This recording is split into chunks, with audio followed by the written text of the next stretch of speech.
নমস্কার। আজকে আপনাদের সামনে আমি তন্ত্র সাধনার ব্যাপারে কিছু তথ্য নিয়ে আসব। কিছু টপিক নিয়ে আলোচনা করব। মেইনলি আমার আজকে টপিক হচ্ছে ভৈরবী সাধনা কি বা কিরম ভাবে করতে হয়, actual story of Bhairavi Sadhana, authentic ভাবে যেটা করতে হয় সেই ব্যাপারেই আমি বলবো কিভাবে অথেন্টিক ভাবে করতে হয়। অ্যান্ড ভৈরব যে ওয়ার্ডটা, ভৈরব টার্মটা এখন অনেকেই নিজের নামের পাশে জুড়ে দেয়। সো সেই ভৈরব নামটা আপনি কখন জুড়তে পারবেন সেটাও আমি আপনাদের সামনে আজকে এই টপিকটা নিয়ে আলোচনা করব। So yes, here I begin. কারোর এটা ভালো লাগতে পারে আমার আলোচনার বিষয়টা, কারোর আবার খারাপও লাগতে পারে। নেগেটিভ পজিটিভ দুদিকটা ভেবেই আমি আজকের এই ভিডিওটা বানাতে চলেছি। বিকজ আজকালকার দিনে যখনই তন্ত্র ওয়ার্ডটা কেউ শোনে বা তান্ত্রিক নামটা কেউ শোনে, তখনই সবাই ভাবে যে এ ফ্রড, এ তো পুরোপুরি বিজনেস। হ্যাঁ, এটা ঠিকই কথা। আজকালকার দিনে এইসব শোনা যায় বিকজ অনেকেই তন্ত্র সাধনাটাকে নিয়ে বিজনেসের রূপই দিয়েছে। সো অ্যাকচুয়ালি জিনিসটা কি, তন্ত্র মানে কি, ভৈরবী সাধনা কি করে করতে হয়, সেই সব ব্যাপারে আজকে আমি আপনাদের সামনে আলোচনা করতে চলেছি। সো ব্যাপারটা হচ্ছে যে মানুষের মনে যে ভয়টা ধরে গেছে যে তান্ত্রিক মানেই হচ্ছে বিজনেস, এখন ফেসবুকে বা সোশ্যাল মিডিয়াতে প্রচুর তান্ত্রিক ভরে গেছে। আমি একটা আগেই কথা বলে দিচ্ছি, আমি কিন্তু এই ভিডিওটা কাউকে অফেন্ড করার জন্য বলছি না।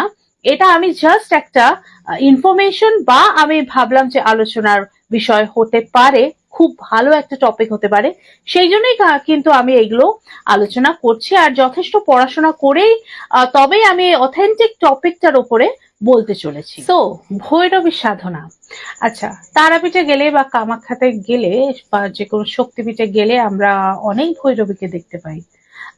ভৈরবী মানে কিন্তু এইটা নয় যে আপনি সাধনা করছেন, পাশে একজন মহিলাকে বসিয়ে দিলেন একটা লাল বস্ত্র পরে। আবার এটাও কথা আছে বা এটাই প্রচলন আছে, শুনেছি যেটা, যে এক বস্ত্র পরে করতে হবে উইদাউট এনি ইনার গার্মেন্টস। ওকে, তো এরকম অনেককেই দেখেছি যে যে ব্যক্তিটা হয়তো সাধিকাই না, তাকে অনেকে নিজের ভৈরবী বানিয়ে নিচ্ছে। So this is the fact, this is the scenario.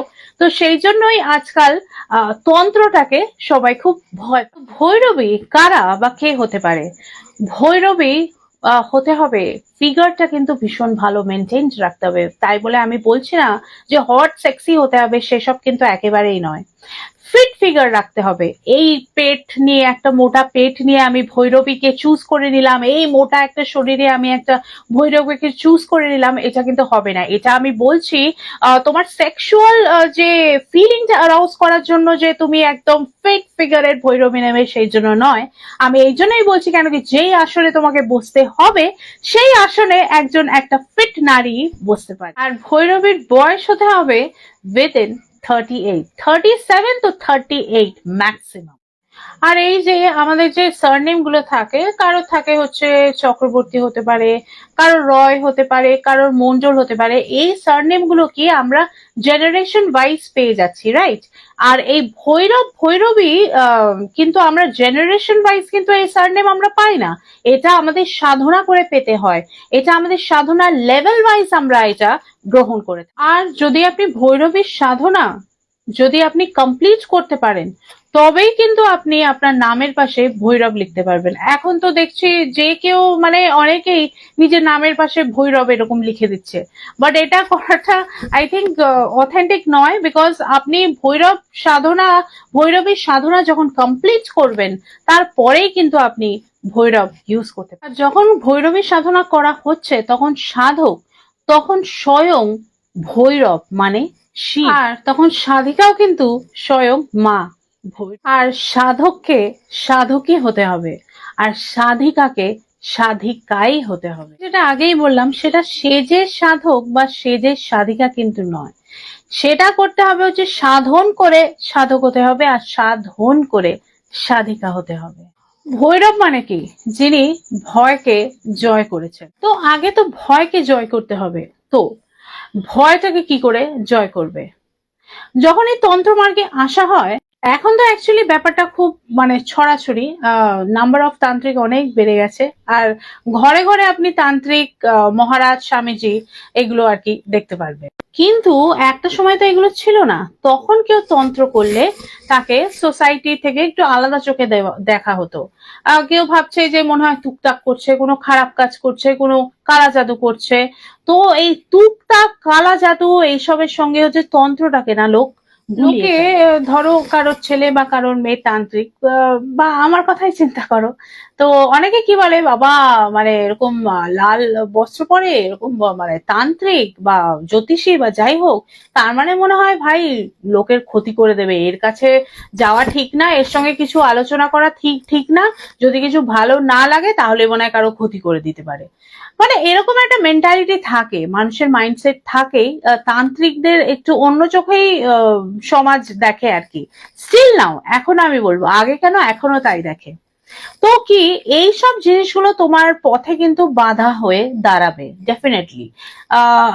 Simple আমি একটা এক্সাম্পল দিচ্ছি। ধরো কেউ নতুন একটা ব্লগ শুরু করেছে, মানে ইউটিউবের ব্লগ চ্যানেল একটা শুরু করেছে, ব্লগার। তো সে প্রথম প্রথম যখন রাস্তায় যাবে তখন লোকে বলবে কি রাস্তা দিয়ে বকবক করতে করতে যাচ্ছ, দূর কেমন পাগলের মতো বকবক করে যাচ্ছ খালি। তো এইগুলো কি তার পথে সে বাধা হয়ে দাঁড়াচ্ছে, কিন্তু সেইটাকে অতিক্রম করতে হবে। তো তোমাকেও তাই, যারা তন্ত্র সাধনা করছো সেইটাকে অতিক্রম করতে হবে, আর তোমার লক্ষ্যর দিকে পৌঁছাতে হবে বাধাগুলোকে ওভারকাম করে। এইসব যে ভয়, it's a kind of fear, যে সমাজ কি বলবে, বাবা মার সঙ্গে প্রবলেম হচ্ছে, ওয়াইফের সঙ্গে প্রবলেম হচ্ছে। তো এই কাইন্ড অফ ফিয়ার গুলো কাটিয়ে উঠতে হবে। আর একটা ভৈরবের কাজ কি, ভয়কে জয় করা। আর এই ভয়কে যখন সে কাটিয়ে উঠবে তখনই সে কিন্তু করতে পারবে ভৈরবী সাধনা। আমি একটা তান্ত্রিক হলাম, মানে আমি একটা কারো কাছে তন্ত্র সাধনা শিখলাম, তারপরে আমি দীক্ষা নিলাম, তারপরে আমি ভৈরবী একটা নিয়ে নিলাম, নিয়ে আমি ভৈরব সাধনা করতে শুরু করে দেব, এমন কিন্তু একেবারেই নয়। ভৈরবী সাধনা হচ্ছে অন্তিম সাধনার মধ্যে পড়ে। তো ফার্স্টে কিন্তু অনেক স্টেজ আছে সাধনার, তারপরে কিন্তু লাস্টের দিকে তোমার একদম ভৈরবী সাধনা। আচ্ছা, যে ভৈরবী সাধনাটা করবে, মানে যেই সাধক ভৈরবী সাধনা করবে, তাকে কিন্তু খুব ভালো করে হঠযোগ জানতে হবে। আচ্ছা, এই হঠযোগটা কি, তাই তো? সেটা অনেকের মনে প্রশ্ন আসতেই পারে। আচ্ছা, আমাদের যে পেটের নাভিতে, সেখানে হচ্ছে সূর্যের অবস্থান, আর আমাদের যে ব্রহ্ম তালু আছে এখানে চন্দ্রের অবস্থান। এই যে আমাদের নাভিতে যে সূর্য অবস্থান করে তাকে বলা হয় হ, আর ব্রহ্মতালুতে যে চন্দ্র অবস্থান করছে তাকে বলা হয় ঠ। হ আর ঠ একসাথে মিলালে হচ্ছে হঠ যোগ। আর যারা এমনি যোগ সাধনা করে তাদেরকে বলা হয় সরল যোগী, আর যারা অথেন্টিক তন্ত্র সাধনা করে তাদেরকে বলা হয় হঠ যোগী অথবা হঠযোগী। যেমন বামদেব হঠযোগী ছিলেন, রামকৃষ্ণদেব হঠযোগী ছিলেন। এবার যদি কেউ হঠযোগী না হয়ে ভৈরবী সাধনা করতে যায়, সে কিন্তু সেখানে সেই সাধক একেবারে তলিয়ে যাবে। ঠিক আছে, আমি এই পার্টটাতে একদম র অ্যান্ড আনকাট বলবো, প্লিজ ডোন্ট মাইন্ড। আগেই আমি বলে দিলাম। সো অনেকের মনে প্রশ্ন থাকে যে ভৈরবী সাধনা মানেই কি রিলেটেড টু সেক্স? আচ্ছা, ভিডিওর একদম প্রথমে বিগিনিং এ আমি বলেছি যে ভৈরবী কেমন হতে হবে, মনে আছে? একদম ফিট অ্যান্ড ফাইন, মানে একদম যেন ফিট শরীর স্বাস্থ্য থাকে। এবারে কেন সেটা বলেছিলাম সেটা আমি এবারে জানাবো। আচ্ছা, আমি তো বলেছি যে লাস্ট এজ অব্দি, কোন এজ অব্দি ভৈরবী হতে পারে, সেটা হচ্ছে 37 to 38। আর এন্ট্রি লেভেলটা কত বয়স অব্দি হতে পারে সেটা কিন্তু বয়সে পায় না, সেটা হচ্ছে যখন তার পিরিয়ডস বা মেনস্ট্রুয়াল সাইকেল শুরু হবে তখন থেকে সে ভৈরবী সাধনায় যুক্ত হতে। আচ্ছা, মনে আছে ভিডিওর একদম শুরুতে বলেছিলাম যে তার ফিগারটা খুব ভালো হতে হবে, ফিট অ্যান্ড ফাইন হতে হবে, মোটা হলে হবে না, পেট মোটা হলে হবে না। কেন বলুন তো? এই জন্য বলেছিলাম কারণ তাকে যোগ সাধনা করতে হবে, আর ওরকম ফিগার নিয়ে তো যোগ সাধনা করা যাবে না। কারণ ভৈরবী সাধনা করতে গেলে শঙ্খ মুদ্রা করা হয়। সো যে একদম ফিট থাকবে সেই কিন্তু একমাত্র ওই আসনটা করতে, যোনি মুদ্রা করতে হবে। ওই হাতে করে যোনি মুদ্রা, সেই যোনি মুদ্রা নয়, আসনে বসে যোনি মুদ্রা করতে হবে। ভৈরবী সাধনা করা মানে ভৈরব স্বয়ং শিব, আর ভৈরবী হচ্ছে মা পার্বতী। তো এবারে দুজন দুজনকে কিন্তু শিব পার্বতী ভাবছে, কিন্তু সাধনার সময় তো দুজনকেই বিবস্ত্র হয়ে করতে হয়। এবারে সাধক আসন করে বসে আছে আর ভৈরবী কিন্তু তার কোলে বসে আছে। ভৈরব যেমন ভৈরবীকে ভাবছে মাতৃস্বরূপ, সেরকম ভৈরবীকেও কিন্তু ভৈরবকে ভাবতে হবে পিতৃস্বরূপ। তো ওখানেই মেন কন্ট্রোলের পার্টটা চলে আসে, তারা একসঙ্গে আলিঙ্গন করছে, স্খলন করছে। সেই টাইমে আপনার মধ্যে যে ঊর্জাটা আসছে, যে এনার্জিটা আসছে, সেই টাইমে একদম আপনাকে গিয়ে সাধনা করতে বসে পড়া উচিত।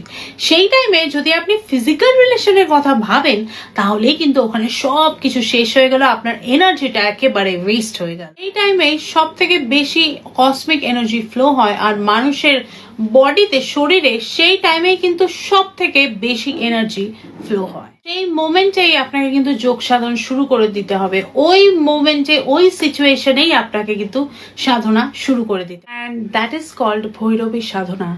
নারীকে ভোগ করাকে কিন্তু মোটেই ভৈরবী সাধনা বলা হয় না। ওই সময় যে একটা শক্তি উৎপন্ন হচ্ছে, সেই পাওয়ারটাকে জেনারেট করা, সেই শক্তিটাকে পাওয়াই কিন্তু ভৈরবী সাধনা।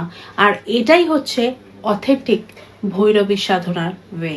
এটাকেই বলা হয় অথেন্টিক ভৈরবী সাধনা। একটা মেয়েকে পাশে বসিয়ে দিলাম, দুটো হোম করে নিলাম, সেটাকে কিন্তু ভৈরবী সাধনা বলা হয় না। তো আজকের ভিডিওটা এখানে এন্ড করছি। আজকের ভিডিওটা অনেকটা লং হয়ে গেল, বাট এই টপিকটা নিয়ে আমার আলোচনা করার খুব ইচ্ছে হলো, সো সেই জন্য আমি আজকে এই টপিকটা নিয়ে আলোচনা করলাম। অনেকটা লং ভিডিও হয়ে গেল, আপনারা ডেফিনেটলি দেখুন। আর যদি ভালো লাগে, কি লাগে সেটা মতামত ডেফিনেটলি কমেন্টে জানাতে কিন্তু ভুলবেন না। যদি ভালো লাগে দেন প্লিজ একটা ফলো করে দেবেন। Thank you so much for watching my videos. Till then next video, take care.